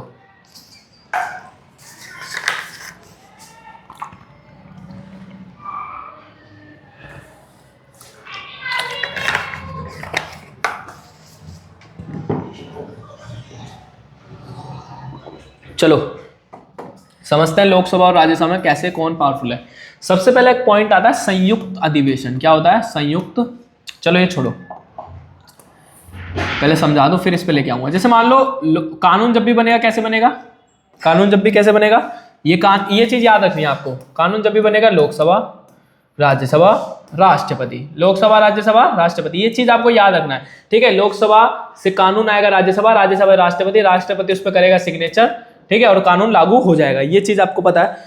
मान लो कोई कानून जाता है लोकसभा में और लोकसभा रेडी है पास कराने के लिए, उसने भेज दिया राज्यसभा में, राज्यसभा रेडी नहीं है, उसको ये कानून अच्छा नहीं लगा, ये आगे पास ही नहीं कर रही है, पास ही नहीं कर रही है, पास ही नहीं कर रही है। राष्ट्रपति परेशान हो गए, राष्ट्रपति वापस आए, बोले कि भाई कानून क्यों नहीं पास कर रहे हो, मैं वहां खड़ा हुआ जब से तुम कानून नहीं पास नहीं कर रहे हो लागू करने के लिए। तो राज्यसभा बोलेगा ये कानून मुझे अच्छा नहीं लगा तो मैं नहीं पास कर रही। तो राज्यसभा और लोकसभा की बोल सकते हो कि लड़ाई हो गई। लड़ाई होने के बाद एक बड़े से हॉल में जाएंगे, लोकसभा राज्यसभा के पीछे एक बड़ा सा हॉल है, उस बड़े से हॉल में दोनों को बुलाएंगे, लोकसभा के मेंबर को भी, राज्यसभा के मेंबर को भी, तो दोनों क्या हुए वहां ज्वाइंट, और वहां क्या होगी एक मीटिंग, मीटिंग को सेशन भी बोल सकते हो। इसका मतलब ये क्या हुआ, ज्वाइंट, दोनों लोकसभा राज्यसभा दोनों एक जगह ज्वाइंट हुई, वहां एक सेशन चलेगा, तो उसको हम बोल सकते हैं ज्वाइंट सेशन। क्या बोल सकते हैं, ज्वाइंट सेशन, और हिंदी में बोल सकते हैं संयुक्त अधिवेशन। ये पहले भी लिखवा सकता था लेकिन अब ज्यादा अच्छे से आपको टैग हुआ होगा। ज्वाइंट सेशन यानी संयुक्त अधिवेशन, इंग्लिश में क्या बोलेंगे, ज्वाइंट सेशन। अब ये ज्वाइंट सेशन क्यों हुआ भैया, कैसे हुआ, क्या कारण थे, तो ये बता दिया क्यों हुआ, क्योंकि राज्यसभा कानून को पास नहीं कर रही थी, इसी कारण ये ज्वाइंट सेशन होता है। इस ज्वाइंट सेशन में हमेशा लोकसभा भारी पड़ जाएगी क्योंकि लोकसभा के मेंबर ज्यादा हैं वोटिंग में। अब दोनों को बुलाया, पीछे हाउस बनाया, इसमें कौन कौन आएगी, लोकसभा प्लस राज्यसभा दोनों आई। अब दोनों में वोटिंग होगी कि कानून पास होना चाहिए नहीं होना चाहिए, क्योंकि लोकसभा में मेंबर ज्यादा हैं तो लोकसभा भारी पड़ जाएगी। ये 543 मेंबर है और ये 245, ये डबल हो जाएंगे। इनके एक एक एमपी पे हमारे लोकसभा के एमपी के 4-4 हाथ रहेंगे, समझ रहा है, तो हर एक के हमारे 2 एमपी खड़े हो जाएंगे लोकसभा के। इसका मतलब लोकसभा पावरफुल इसलिए भी है क्योंकि मेंबर क्या है ज्यादा, और संयुक्त अधिवेशन में लोकसभा भारी हमेशा पड़ जाती है। लोकसभा भारी क्यों पड़ जा रही है, क्योंकि वोटिंग के टाइम मेंबर ज्यादा हो जाते हैं, मेंबर ज्यादा ही है। ठीक है, पहला क्लियर हो गया, संयुक्त अधिवेशन में लोकसभा क्या है, पावरफुल कंपेयर टू राज्यसभा। दूसरा बता दो भैया, दूसरा पैसे पे कंट्रोल करना है। एक होता है मनी बिल, क्या बोलते हैं, मनी बिल।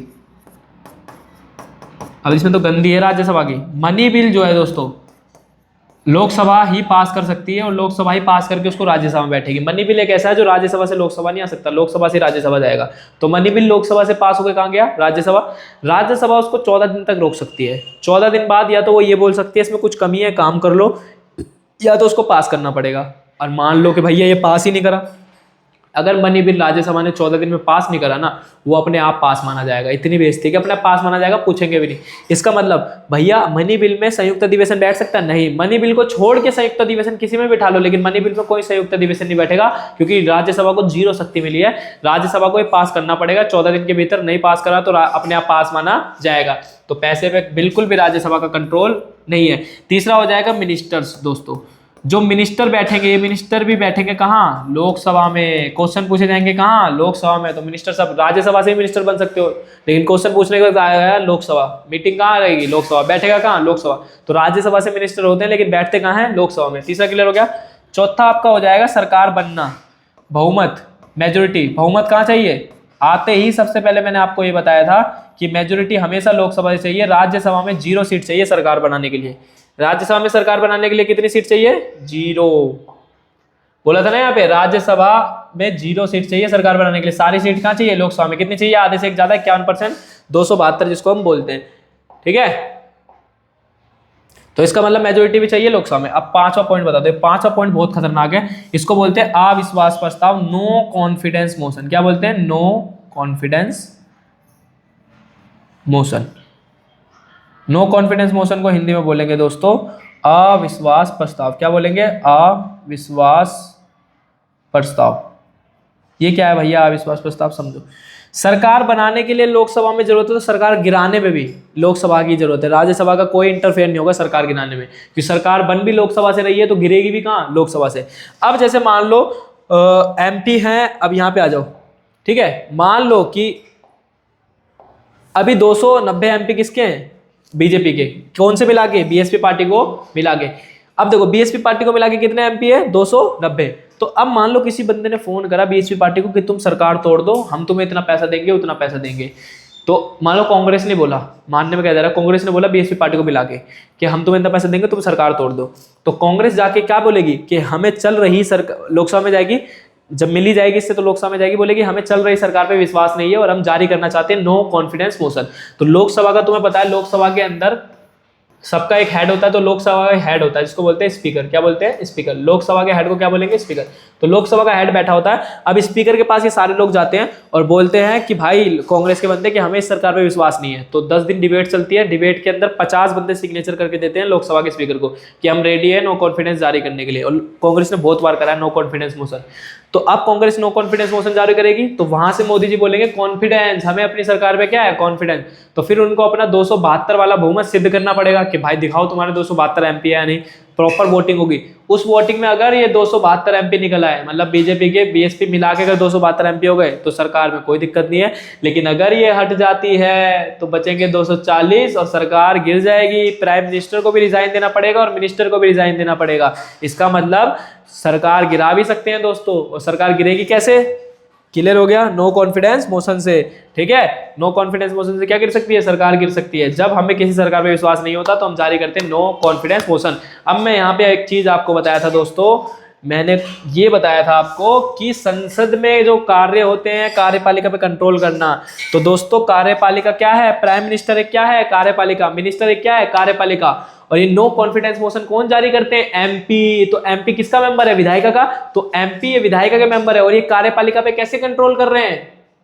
पूरी सरकार गिरा सकते हैं, ऐसा कंट्रोल कर रहे हैं, दबा के रखते हैं। और दूसरा ये क्या करते हैं, जब क्वेश्चन पूछा पूछी करते हैं, तो पार्लियामेंट की जब स्टार्टिंग होती है तो क्वेश्चन स्टार्ट होते हैं, क्वेश्चन पूछना। जैसे मैं बताऊं पार्लियामेंट का टाइमिंग का डिस्कशन कर दूं आपको। पार्लियामेंट की टाइमिंग सुबह चलती है 11 से 12, ठीक है। फिर चलती है 12 से 11 से 12 चलती है क्वेश्चन आवर। कौन सी चलती है? Question our. 12 से 1 चलती है जीरो आवर। अब देखो जो क्वेश्चन आवर चलती है इसमें पूछते हैं क्वेश्चन। किससे क्वेश्चन पूछे जाते हैं? मिनिस्टर से। मिनिस्टर से दबा के क्वेश्चन पूछते हैं और मिनिस्टर को आंसर देना पड़ेगा। तो ये तुम क्या कर रहे हो? दबदबाई तो बना रहे हो, उससे क्वेश्चन पूछते हैं। जीरो आवर में भी मिनिस्टर से पूछे जाएंगे क्वेश्चन, लेकिन उसका मन वो आंसर दे चाहे ना दे। 1 से 2 होगा लंच, एकदम दबा के पेट फुलाएंगे सब, जा के लंच खाएंगे, चाय पियेंगे, ये करेंगे वो करेंगे। और 2 से 6 देश पे डिस्कशन चलेगा, 6 से मीटिंग आगे भी बढ़ सकती है। ये शेड्यूल है आपका।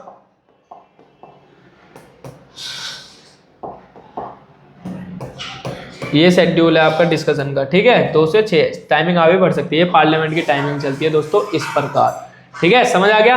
कोई दिक्कत परेशानी? तो हमारा विधायिका वाला पूरा पोर्शन खत्म हो गया। कार्यपालिका में हम क्या क्या पढ़ चुके हैं? प्राइम मिनिस्टर के बारे में पढ़ चुके हैं, मिनिस्टर के बारे में पढ़ चुके हैं। प्राइम मिनिस्टर की बस शक्तियां पढ़नी है, फिर राष्ट्रपति के बारे में पढ़ेंगे, वाइस प्रेसिडेंट की डिस्कशन नहीं कर रखा। उसके बाद कार्यपालिका भी खत्म हो जाएगा, फिर हम न्यायपालिका पे आएंगे और हमारा पूरा चैप्टर खत्म हो जाएगा। बस मैं आपको एक स्टोरी सुनाना चाहूंगा जो चैप्टर के शुरुआत में एक स्टोरी बताई गई है, ठीक है। फिर आपका क्लियर हो जाएगा। तो आपने अपर लेवल के भी कॉन्सेप्ट पढ़ लिए हैं। अब चलते हैं हम प्राइम मिनिस्टर की पावर। तो प्राइम मिनिस्टर की क्या पावर होती है? आपको बता चुका हूं प्राइम मिनिस्टर की पावर। प्राइम मिनिस्टर की पावर होती है कि ये 15% क्या बनाएगा? मिनिस्टर। 15% मिनिस्टर बनाएगा, प्लस में इन मिनिस्टर को क्या प्रोवाइड करेगा? डिपार्टमेंट विभाग देगा। विभाग जैसे रेलवे विभाग देगा, शिक्षा विभाग देगा, ये सारे विभाग डिवाइड कौन करेगा? Prime minister. प्राइम मिनिस्टर बोलेगा इसको मैं एजुकेशन मिनिस्टर बनाना चाहता हूँ, इसको मैं ये वाला डिपार्टमेंट दूंगा, रेलवे इसको मैं पर्यावरण डिपार्टमेंट दूंगा। ऐसे डिपार्टमेंट डिवाइड कौन करेगा? Prime minister. जब मन करेगा डिपार्टमेंट को चेंज कर देगा, किसी के भी डिपार्टमेंट को चेंज कर सकता है मिनिस्टर के। समझ आ रहा है? जब मन करेगा चेंज कर देगा कि ये तुम डिपार्टमेंट लोगे, ये अलग अलग। जब मन कर सकता है डिसमिस कर सकता है, किसी को भी हटा सकता है, डिसमिस कर सकता है। पावर होती है, बना ये रहा है, देखो जो बना रहा है वही खत्म कर सकता है। लोकसभा से सरकार बनती है तो लोकसभा ही सरकार को खत्म कर सकती है। तो प्राइम मिनिस्टर किसी मिनिस्टर को बनाया तो मिनिस्टर को डिसमिस करने की पावर किसके हाथ में होगी? Prime minister. और सभी डिपार्टमेंट के बीच एक बैलेंस बना के रखेगा दोस्तों, लड़ाई झगड़ा ना हो। शिक्षा विभाग ही ना लड़ जाए किससे? पर्यावरण विभाग से। तो दोनों में एक बैलेंस बना रहेगा बढ़िया तरीके से। तो ये काम किसके होते हैं? प्राइम मिनिस्टर की पावर होती है। काम होते हैं प्राइम मिनिस्टर के। अच्छी तरीके से आप याद करने की जरूरत नहीं है, इतना पढ़ चुके हो तो आपको ये याद हो गया होगा। अब बचा है बस राष्ट्रपति, उसके बाद विधायिका खत्म, कार्यपालिका खत्म, फिर हम आ जाएंगे न्यायपालिका पे। एक इंपॉर्टेंट क्वेश्चन है, एक नॉर्मल क्वेश्चन है कि संस्थाओं की जरूरत क्यों है। देखो इसमें संस्थाओं की जरूरत इसलिए है, अगर मैं आपसे सबसे पहले पेज पे ले जाके क्वेश्चन पूछूं तो आप ज्यादा अच्छे से आंसर दे पाओगे कि भैया संस्थाओं की जरूरत क्यों है, इंस्टीट्यूशंस की जरूरत क्यों है, इंस्टीट्यूशंस की हमें नीड क्यों है। यहाँ पे अगर मैं तुमसे क्वेश्चन पूछूं कि इंस्टीट्यूशन की नीड क्यों है, तो आपको यहाँ दिख रहा होगा इंस्टीट्यूशन की नीड इसलिए क्योंकि एक बंदा डिसीजन ना ले। क्या इसमें ऐसा हो रहा है कि एमएलए कानून बना रहा है, एमएलए ही कंट्रोल कर रहा है, इंप्लीमेंट कर रहा है और एमएलए ही दंडित कर रहा है? तीनों ही काम अलग है। कानून ये बनाएगा, लागू ये करेगा, अगर फॉलो नहीं करोगे तो पनिशमेंट ये देगा। तीनों का काम क्या है? अलग अलग। इसका काम अपना अलग है, इसका काम अपना अलग है और इसका काम अपना अलग है। अलग अलग बंदे तभी बहुत अच्छे से बैलेंस हो रही है। और इन्हीं तीनों के ऊपर बैठेगा हमारा संविधान। संविधान से ऊपर कोई नहीं है। सबसे ऊपर कौन है? संविधान। विधायिका के ऊपर संविधान, कार्यपालिका के ऊपर संविधान, न्यायपालिका के ऊपर संविधान, सबसे टॉप पे संविधान। तीनों पे कौन कंट्रोल करेगा? संविधान। ये तीनों, ये रक्षक है, ये चेंजेस कर सकता है, संविधान को अपडेट कर सकता है और ये वो इंप्लीमेंट कराएगा लोगों से। चीजें क्लियर हो रही है? तो ये कानून बनाएंगे, ये कानून को लागू करेंगे और ये दंडित करेंगे, कोई फॉलो नहीं करेगा। कानून बन गया है कि मर्डर नहीं करना चाहिए और ये इंप्लीमेंट कर दिया है कि अब मर्डर होगा तो पकड़े जाओगे और ये पनिशमेंट देगा अगर मर्डर आपने कर दिया। तीनों के काम अलग अलग, अगर एक ही काम तीनों को दे दिया जाए तो आपको पता है कितना घपलाबाजी होगा, कितना करप्शन होगा और कितनी दिक्कत होगी। क्या कह रहे हो? करप्शन तो अभी भी होता है, लेकिन फिर उस हिसाब से न्याय भी नहीं मिलेगा। ठीक है, क्लियर हो गया? अब आ जाओ किस पे दोस्तों? अब आ जाओ राष्ट्रपति पे। अब पढ़ेंगे राष्ट्रपति प्रेसिडेंट के बारे में। ठीक है, किसके बारे में पढ़ेंगे? प्रेसिडेंट। जब तक आप ये एक बार प्रेसिडेंट के बारे में देखो, मैं अपना कल का टाइमिंग का शेड्यूल, मतलब कल का शेड्यूल डाल देता हूँ। थोड़ा सा पानी पी लेता हूँ कि कल मेरी क्लास कितने बजे होने वाली है। मैं टाइमिंग डाल देता हूँ 11th वालों की।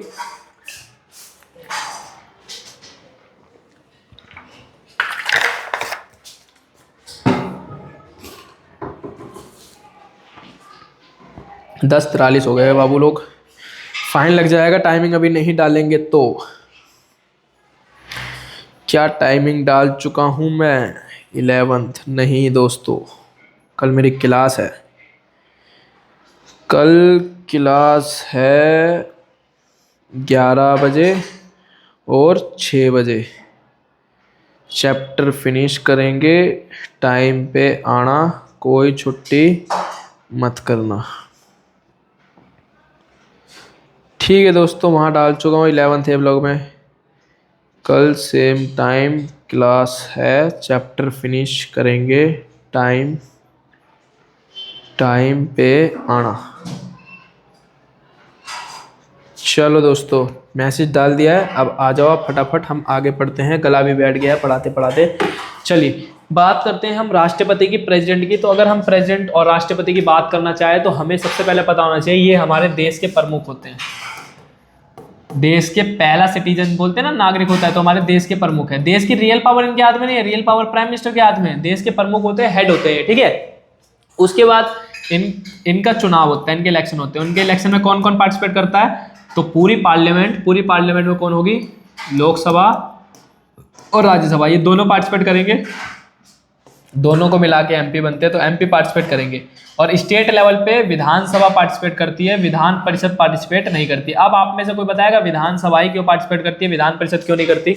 इसमें बैठते हैं एमएलए। इसका मतलब एमपी और एमएलए पार्टिसिपेट करते हैं राष्ट्रपति के इलेक्शन में। इनके इलेक्शन होते हैं, इसके कोई ऐसा नहीं है प्राइम मिनिस्टर की तरह नियुक्त होते हैं, इसका इलेक्शन होता है। अब आप बताओ मेरे को, विधान परिषद क्यों नहीं कर रही है? तुम्हें पता है विधान परिषद क्यों नहीं कर रही है? विधान परिषद इसलिए पार्टिसिपेट नहीं कर रही है क्योंकि विधान परिषद 6 स्टेट में, अगर जिस दिन विधान परिषद 28 स्टेट में लागू हो जाएगी उस दिन विधान परिषद भी पार्टिसिपेट करेगी। नहीं तो उन 6 स्टेट का फायदा हो जाएगा जिस 6 स्टेट में विधान परिषद है। तो जिस दिन 28 स्टेट में लागू होगी उस दिन विधान परिषद दोस्तों पार्टिसिपेट करनी पड़ेगी, करेगी राष्ट्रपति के इलेक्शन में। क्लियर हो गया? चुनाव कैसे चुनाव होता है इसका।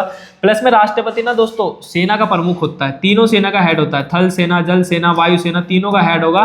तीनों के हिसाब से, समझ आ रहा है? जब तक वॉर नहीं कर सकते जब तक आप इससे ना पूछ लो। तो ये तीनों का हेड होता है। उसके बाद ये बहुत सारे लोगों को अपॉइंट करता है। अपॉइंट यानी उनकी नियुक्ति करता है, जैसे प्राइम मिनिस्टर सबके। ठीक है, तो ये अपॉइंट करता है, जैसे प्राइम मिनिस्टर को अपॉइंट कर लेगा। उसके बाद चुनाव आयोग, चुनाव आयोग का इलेक्शन थोड़ी होता है, चुनाव आयोग खुद इलेक्शन कराता है, इलेक्शन कमीशन, इसको अपॉइंट कर लेगा। हाई कोर्ट, सुप्रीम कोर्ट के जज को, हाई कोर्ट हो गया, सुप्रीम कोर्ट जज, इसको भी पहले थोड़ा थोड़ा तरीके से अपॉइंट, यही क्योंकि वो सब करवाता है तो ये इनको भी अपॉइंट करता है। ठीक है, तो ये सारे काम, हाँ ये सब हो गया। इन सबको अपॉइंट करने का काम कौन करेगा? आपका राष्ट्रपति वगैरह करेगा। सीएजी हो गया, सीएजी छोड़ो तुम, अभी उसको नहीं समझोगे।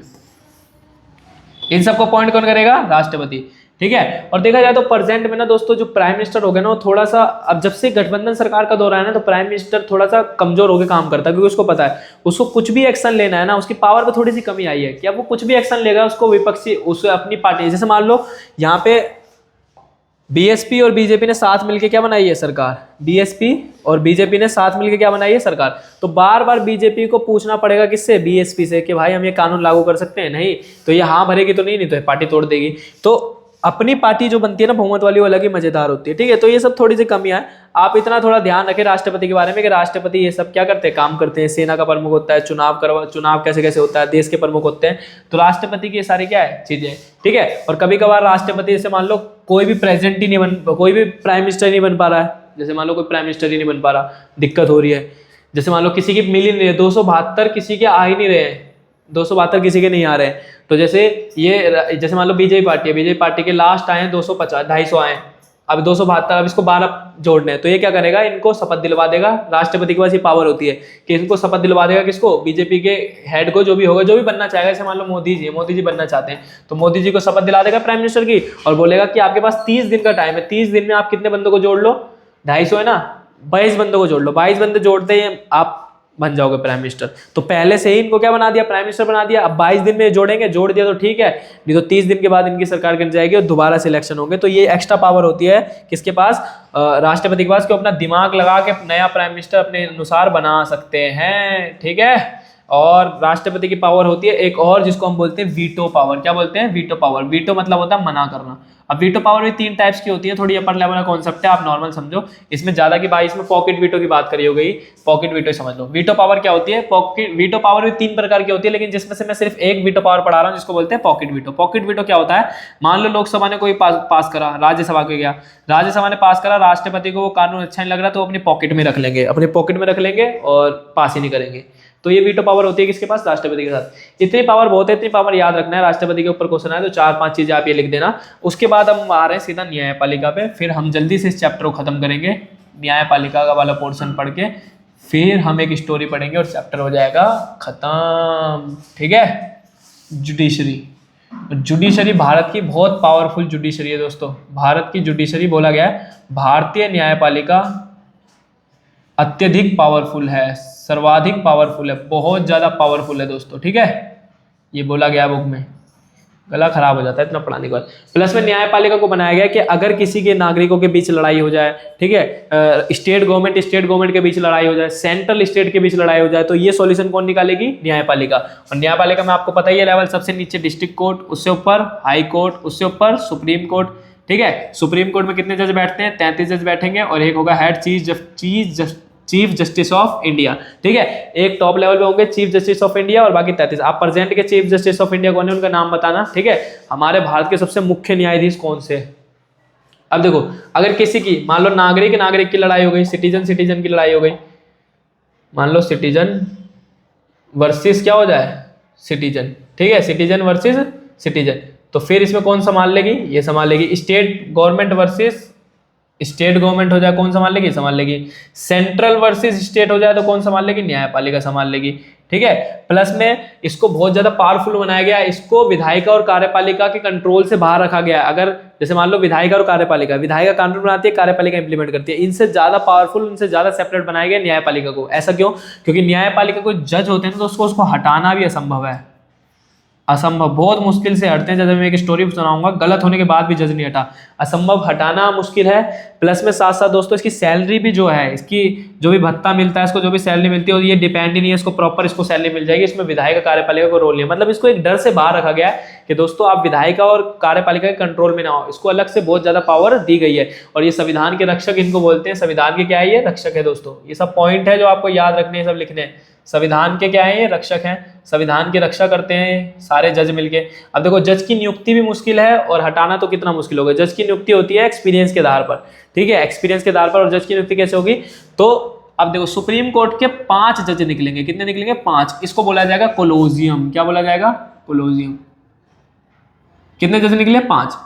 एक तो ये होगा चीफ जस्टिस ऑफ इंडिया और इसमें से निकलेंगे 4, ये चारों एक्सपीरियंस होंगे, एक्सपीरियंस वाले, और 5 ये 5 मिलके डिस्कशन करेंगे कि कौन जज बनना चाहिए। ये 5 डिस्कशन करके हाई कोर्ट के जज की नियुक्ति और सुप्रीम कोर्ट में जो 33 जज आते हैं, इन सब की नियुक्ति कौन करेंगे, 5 जज मिलके, 5 का कोलोजियम, इस ग्रुप को कोलोजियम बोलते हैं, ठीक है। ये 5 ही जज की नियुक्ति करते हैं, लेकिन हटाएंगे कौन। अब देखो हटाने का काम कैसे होगा, इसका हटाने का प्रोसेस ऐसे होगा कि लोकसभा के अंदर जाएगा। ये हट तभी सकते हैं जब इसने कुछ बड़ा काम कर दिया हो, भयानक सा काम कर दिया हो।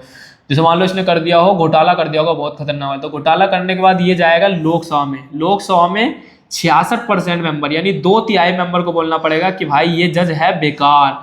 और राज्यसभा में कितना परसेंट, 66%, 2/3 बंदों को बोलना पड़ेगा ये जज है बेकार। और दोस्तों 50% पे सरकार बनती है, 66% पे बहुत ज्यादा होता है। 66% मतलब होता है विपक्ष को साथ लाना। अगर जज ने सच में कुछ गलत काम किया होगा तभी विपक्ष साथ आएगा, नहीं तो विपक्ष साथ नहीं आएगा।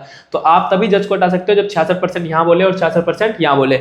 अब हरियाणा में एक जज था जिसमें सच में प्रूफ हो गया था कि इन्होंने घोटाला किया है। घोटाला करने के बाद भी लोकसभा राज्यसभा उसको पास नहीं कर पाई। समझो, घोटाला नहीं किया तो हटाना कितना मुश्किल है, कर दिया तुम तब नहीं हटा पा रहे उसको, ये प्रूफ हो गया उन्होंने घोटाला करा, तब भी उस जज को नहीं हटा पाया, बहुमत ही नहीं मिल पाया 66% लोकसभा में अलग 2/3 और राज्यसभा में 2/3 अलग। बहुत होता है 2/3, बहुत 50% में सरकार बनती है, इतना तो ला नहीं पाते बनते, उसमें भी कोलैब करना पड़ता है। यहाँ तो तुम छोड़ दो, तो जज को हटाना भी क्या है, असंभव। तो ये न्यायपालिका की बहुत ज्यादा पावर है। अब न्यायपालिका में एक पॉइंट पढ़ना है, PIL, जो आपको पता होना चाहिए, PIL, ठीक है। PIL पढ़ा देता हूं आप लोगों को, पब्लिक इंटरेस्ट लिटिगेशन। PIL को क्या बोलते हैं, पब्लिक इंटरेस्ट लिटिगेशन।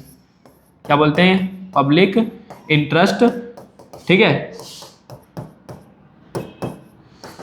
लिटिगेशन।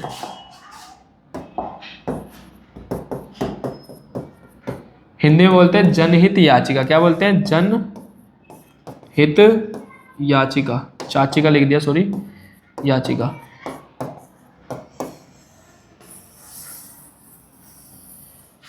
देखो, पब्लिक इंटरेस्ट लिटिगेशन मतलब जनहित याचिका, मतलब जनता के हित में आप सीधा कोर्ट में जाके याचिका कर सकते हो। अगर देखो आपको पर्सनल कुछ लाभ है, जैसे मान लो आपको कुछ दिक्कत है, तो आप कोर्ट में PIL डाल दो, ये दिक्कत है।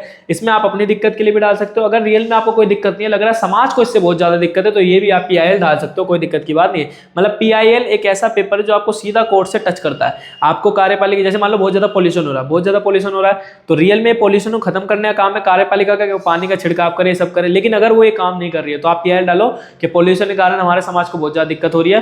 कोर्ट देखो तुरंत ऑर्डर देगा कार्यपालिका कि आप क्या कर रहे हो, ये सारा काम करो। इसका मतलब आपको कोई भी दिक्कत है, या आपको लग रहा है समाज से बहुत ज्यादा क्राइम बढ़ रहा है, तो आप डालो। गंगा रिवर बहुत खराब हो रही है, आप PIL डालो। देखो गंगा रिवर से आपके घर में पानी नहीं आ रहा है, लेकिन और आपको, आप साफ पानी पी रहे हो, आप साफ जिंदगी जी रहे हो, फिर भी आप PIL डाल सकते हो। अगर समाज को दिक्कत हो रही है तो भी, और तुम्हें दिक्कत हो रही है तो भी। तो PIL एक अच्छा है कि सीधा आपको कोर्ट से टच करेगा ये, ठीक है। और PIL से बहुत सारे सुधार भी हुए थे। कुछ बंदे काम नहीं करते थे, मक्कारी करते थे, PIL के थ्रू वो काम स्टार्ट उन्होंने कर दिया है। तो ये आपका लगभग पूरा चैप्टर खत्म हो गया है। बस हम एक चीज और डिस्कस करेंगे, उसके बाद चैप्टर खत्म। एक स्टोरी शुरुआत में चैप्टर में दी गई है, उस स्टोरी में ये समझाया गया। तुम्हारे इस चैप्टर में ना, मतलब 9th में स्टोरी बहुत दी गई है दोस्तों, ठीक है। एक स्टोरी दी गई है, जिस स्टोरी में हम चर्चा करेंगे कि इसमें आपको एक स्टोरी से ये समझ आएगा कि डिसीजन मेकर कौन है, किसको आप डिसीजन मेकर मान रहे हो। तो वो स्टोरी मैं सुनाता हूं, और इस स्टोरी जो सुनाने वालूंगा, यहाँ से 1 नंबर का क्वेश्चन मिलेगा, 2, 3, 4 नंबर के क्वेश्चन वो बनेंगे जो मैंने पढ़ा दिए। यहाँ से कितने नंबर का क्वेश्चन बनेगा, सिर्फ 1 नंबर का। चलो समझते हैं।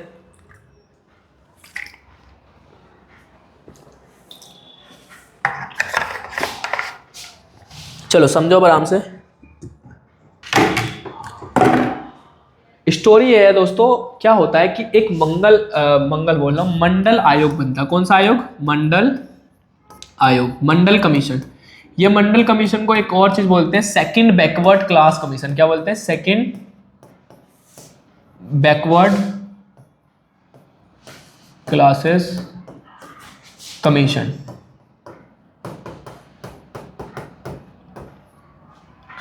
इसको बोल सकते हैं हम द्वितीय पिछड़ा वर्ग आयोग। क्या बोल सकते हैं, द्वितीय पिछड़ा वर्ग आयोग। ये कमीशन बनता है, ये कमीशन बनता है ओबीसी के लिए। किसके लिए बनता है, ओबीसी के लिए। ओबीसी को 27% रिजर्वेशन दिलाने के लिए कमीशन बनता है। ये बोलते हैं एससी को रिजर्वेशन है, एसटी को रिजर्वेशन है, ओबीसी को रिजर्वेशन नहीं है। रिजर्वेशन क्या होता है ये आपको पता होना चाहिए दोस्तों, पहले से ही फ्री बता दो। जैसे मान लो 100 सीटें निकली दिल्ली पुलिस में, 30 सीट पहले फिक्स हो गई SC ST के लिए। इसमें सिर्फ कौन बैठेगा, SC ST। इस 30 सीट पे जनरल 100 मार्क्स लाके भी नहीं बैठ सकता, 100 में 100 लिया तब भी नहीं बैठेगा। 30 सीटों पे फिक्स है SC ST बैठेंगे। ये इनके लिए एक्स्ट्रा फैसिलिटीज दी गई है, अच्छी फैसिलिटीज दी गई है, क्योंकि गांव में SC ST के साथ क्या होता है आपको पता है, इतना छुआछूत, इतना टच भी नहीं करते उनको। तो इन 30 को एक्स्ट्रा फैसिलिटीज मिलती है कि आपके लिए 30 सीटें क्या रहेगी, एकदम फिक्स रहेगी, और आप इस पे बैठोगे, धीरे धीरे आप दिल्ली पुलिस बन जाओगे, आप IAS बन जाओगे, डॉक्टर बन जाओगे, तब सब टच करेंगे, कोई आपको मना नहीं करेगा, ठीक है। तो 30 सीटें क्या हो गई, फिक्स हो गई। इसी को क्या बोलते हैं, एक्स्ट्रा फैसिलिटीज और रिजर्वेशन। दोस्तों 1 घंटे पढ़ाते पढ़ाते गला भी थक गया है, जुबान भी फिसल रही है। खत्म करते हैं जल्दी से, मुझे भी खत्म करना है। 1 नंबर का क्वेश्चन रह गया, 1 नंबर का क्वेश्चन आएगा तो जल्दी पढ़ लेते हैं। ओबीसी को 27% रिजर्वेशन की बात करता है कौन, सेकंड बैकवर्ड क्लास कमीशन। इसका गठन होता है 1979 में। कब होता है, 1979। 1980 में गठन को क्या कर दिया जाता है दोस्तों, 1980 में गठन के जो मतलब ये ओबीसी के रिजर्व, ये रिपोर्ट देता है, रिपोर्ट मान लो क्या देता है, रिपोर्ट में क्या लिखता है कि ओबीसी को 27% रिजर्वेशन होना चाहिए। ये बोलते जो अब क्या होता है, ये मोरारजी देसाई इस आयोग को बना दिया, ठीक है। इसके हेड होते हैं बीपी मंडल। कौन होते हैं, बीपी मंडल। बीपी मंडल का फुल फॉर्म है बिंदेश्वरी प्रसाद मंडल। क्या है, बिंदेश्वरी प्रसाद मंडल। ये बीपी मंडल बोलता है कि कोई दिक्कत की बात नहीं है, इस रिपोर्ट को हम लागू करवाएंगे जब वीपी सिंह की सरकार बनेगी। तो जब वीपी सिंह प्राइम मिनिस्टर बनेंगे तो ये रिपोर्ट क्या होगी, लागू। और 1989 के आसपास वीपी सिंह की सरकार बन जाती है। अब ये रिपोर्ट लागू करने की बात बोलते हैं। उस टाइम एक डिपार्टमेंट होता है, प्राइम मिनिस्टर के नीचे एक डिपार्टमेंट काम कर रहा होता है, department of personnel and training. क्या होता है? Personnel and training. जब बुक में झांकोगे तो आपको दिख जाएगा department of personnel and training. ये डिपार्टमेंट एक मेमोरेंडम तैयार करता है। मेमोरेंडम यानी एक पत्र तैयार होता है, एक एप्लीकेशन नहीं होते, तो एप्लीकेशन मेमोरेंडम से तैयार होता है। बुक में झांकोगे तो तुम्हें वो मेमोरेंडम दिखेगा, उस पर सिग्नेचर करके लागू कर देते हैं। लेकिन जैसे ही लागू करने की बात बोलते हैं कि आज से 27% रिजर्वेशन दिया था, इतने हंगामे स्टार्ट हो जाते हैं, न्यायपालिका को बीच में आना पड़ता है। हंगामे स्टार्ट हो जाते हैं कि नहीं ऐसे नहीं होगा, वैसे नहीं होगा। और उस टाइम एक इंदिरा नाम की होती है, ये सरकार के खिलाफ ही केस कर देती है, PIL। ठीक है, तो इंदिरा साहनी केस, इसको इंदिरा साहनी केस भी बोलने लगते हैं बंदे, इंदिरा साहनी केस बोलने लग गए। और साथ साथ बोलने लग गए भारतीय सरकार मामला। क्या बोलने लग गए? भारतीय सरकार मामला। भारतीय सरकार मामला इसलिए बोलने लग गए दोस्तों क्योंकि भारत सरकार भी इसमें क्या थी, मिली थी। मतलब इंदिरा ने इनके अगेंस्ट में केस करा था भारतीय सरकार, तो इसको इंदिरा साहनी केस तो इसलिए बोला गया क्योंकि इंदिरा ने केस करा था, और भारतीय सरकार मामला इसलिए बोला गया क्योंकि भारत सरकार के खिलाफ करा गया था। अब न्यायपालिका को बीच में आना पड़ा दोस्तों, और इसमें जज बैठे कम से कम। अब आप एक बार इंदिरा साहनी केस पढ़ना, आप देखना उसमें कितने जज बैठे थे। जज बैठने के बाद इस पे डिसीजन होता है। डिसीजन जैसे ही होता है तो डिसीजन होता है ओबीसी के पक्ष में कि रियल में 27, बहुत दंगे हुए थे, बहुत सारी चीजें हुई थी, 27% रिजर्वेशन मिलेगा। लेकिन उन ओबीसी को रिजर्वेशन नहीं मिलेगा जो क्रीमी लेयर से ऊपर है। क्रीमी लेयर मतलब जो अमीर है, उनको बिल्कुल भी रिजर्वेशन नहीं दिया जाएगा। रिजर्वेशन सिर्फ उन्हें मिलेगा जिन्हें रिजर्वेशन की जरूरत है। तो यही था आपका थोड़ा सा स्टोरी, जिसमें आपको एक आध नंबर के क्वेश्चन बन सकते हैं, तो ये आपको ध्यान रखना है। ठीक है, तो ये मेमोरेंडम जो भेजा जाता है ना, मतलब केस से पहले जो मेमोरेंडम तैयार होते हैं, मेमोरेंडम भेजा जाता है, आपकी तारीख होती है 13 अगस्त 1990। मतलब 13 अगस्त 1990 में रिजर्वेशन की बात बोल दी जाती है। लेकिन दंगों के बाद इसको थोड़ा टाइम लग जाता है, 3 साल खिंच जाते हैं। फिर 8 सितंबर 1993 में पूरी तरीके से रिजर्वेशन लागू होता है। तो ये 2 और ये 3 और ये 4 इंपॉर्टेंट डेट है, बस ये याद रखना। पूरी स्टोरी में बहुत सारी चीजें, बस आप इतना याद रखोगे। और हाँ, डिपार्टमेंट ऑफ पर्सनल ट्रेनिंग वाला डिपार्टमेंट एक बार देख लेना आप, ठीक है, अच्छे से स्पेलिंग वगैरह सही से देख लेना, क्योंकि मैं चीज़ें अच्छे से पढ़ा दिया है। अब गला भी बैठ गया तो मन नहीं है ज़्यादा पढ़ाने का, ज़्यादा क्या पढ़ाने का, सब पढ़ाई दिया। बस ये है कि लिखने लुखने का मन नहीं है ज़्यादा, लेकिन यह है कि आपके सारे कॉन्सेप्ट क्लियर हो गए हैं। यही आपका पूरा चैप्टर था, बेसिक वूसिक सब करा दिया। क्वेश्चन 3 नंबर है, क्या बनेंगे बता देता हूँ, कहाँ से क्वेश्चन बनेगा। देखो, न्यायपालिका कैसे पावरफुल है भारत की, ये क्वेश्चन बन सकता है, तो इसको क्लियर करके रखना। उसके बाद राष्ट्रपति का काम और राष्ट्रपति कैसे पावरफुल है, ये क्वेश्चन बन सकता है। प्राइम मिनिस्टर कैसे पावर है, पावर मीन्स प्राइम मिनिस्टर का काम, तो ये क्वेश्चन बन सकता है। ठीक है, और क्वेश्चन क्या बनेगा, लोकसभा राज्यसभा कैसे पावर हुई, बस। बाकी एक एक नंबर का क्वेश्चन और संसदीय काम, यही इंपॉर्टेंट क्वेश्चन बनेंगे, बाकी सब एक एक नंबर के क्वेश्चन बनेंगे। ये आप बढ़िया तरीके से दोस्तों याद रखना। ठीक है, अब हम मिलेंगे अपने चैप्टर नंबर 3 में। ठीक है, चैप्टर नंबर 3 या चैप्टर नंबर 2 पढ़ाऊंगा। चैप्टर नंबर 2 पढ़ा दूंगा क्योंकि वो पहले का है। फिर चैप्टर नंबर 3, उसके बाद हमारी सिविक्स खत्म हो जाएगी क्लास 9 की। मिलेंगे अपनी नेक्स्ट वीडियो में। ठीक है, टाटा बाय बाय, जय हिंद, जय भारत, जय मानवता दोस्तों। चलिए।